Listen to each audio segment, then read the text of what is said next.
क्या है वहाँ पर एक पोस्टर में कौन जीएसटी इंस्पेक्टर है या कौन लेक्चरर बने हैं, कौन क्या बने हैं, सारा चीज हम भी अपने विद्यालय में इस चीज का इम्प्लीमेंट कर सकते हैं कि जो इस स्कूल से पढ़े हम गौरव के साथ कह सकते हैं। जैसे मैं जिस स्कूल से आता हूँ, उपरामा स्कूल, राजकीय मध्य विद्यालय उपरामा, डॉक्टर डीपी सिंह जी जो वर्तमान में भागलपुर में प्रख्यात चिकित्सक है, हम बोलते हैं कि वो हमारे स्कूल के वो कक्षातर के हमारा विद्यालय जिस पंचायत में कक्षातर लिलाते, बोलते हैं कि वो हमारे विद्यालय में पढ़े हुए हैं।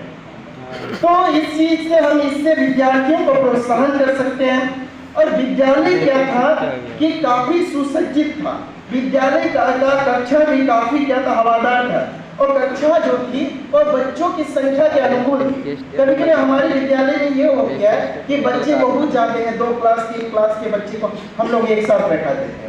तो विद्यालय में जो भवन की कमी है उनका आवंटन जिला से या प्रखंड से या विभिन्न जो स्थानीय जनप्रतिनिधि है उनसे प्राप्त करके हम क्या कर सकते हैं, विद्यालय में भवनों का निर्माण करा सकते हैं। और जो एक अनुकूल होना चाहिए कि कितने बच्चों की बैठने की कैपेसिटी है, उनके अनुरूप क्या होना चाहिए, विद्यालय में भवन होनी चाहिए।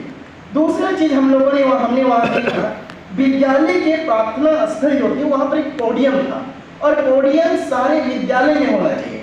मैंने भी अपना हमारे जो प्रधानाचार्य महोदय श्री उमाशंकर वर्मा जी है, मैंने उनसे कहा कि आप विद्यालय में कुछ भी कीजिए लेकिन इस फाइनेंशियल ईयर में एक पोडियम बनवाइए कि बच्चे जो होते हैं उससे बच्चों की बोलने की जो प्रतिभा है, उनकी जो क्षमता है, उसकी विकास होता है। तो बच्चे को ऐसे नहीं, हम प्रशिक्षण देंगे बच्चे को, बच्चे बोलेंगे।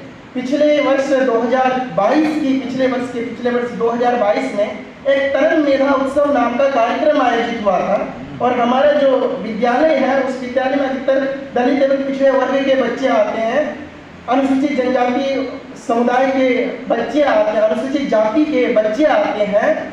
तो वो लोग सामाजिक दृष्टिकोण से काफी बच्चे पिछड़े हुए हैं और वो बोलने के लिए हमेशा आगे नहीं आते हैं। लेकिन वहाँ की एक बच्ची सियाजी कुमारी, उन्होंने रजौन प्रखंड में दूसरा स्थान स्पीच कंपटीशन में प्राप्त की, और वो बांका में जिला स्तरीय जो कार्यक्रम हुआ उसमें भी भाग ली।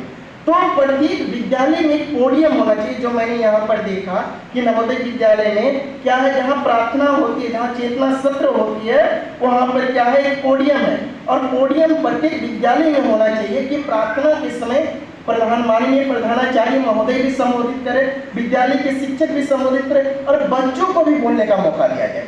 क्योंकि हम बाल केंद्रित शिक्षा की बात कर रहे हैं, तो उनका जब तक संबोधन नहीं होगा तो उनकी भावनाओं को, उनके विचारों को हम मौका नहीं दे सकते। हम उसको एक प्लेटफॉर्म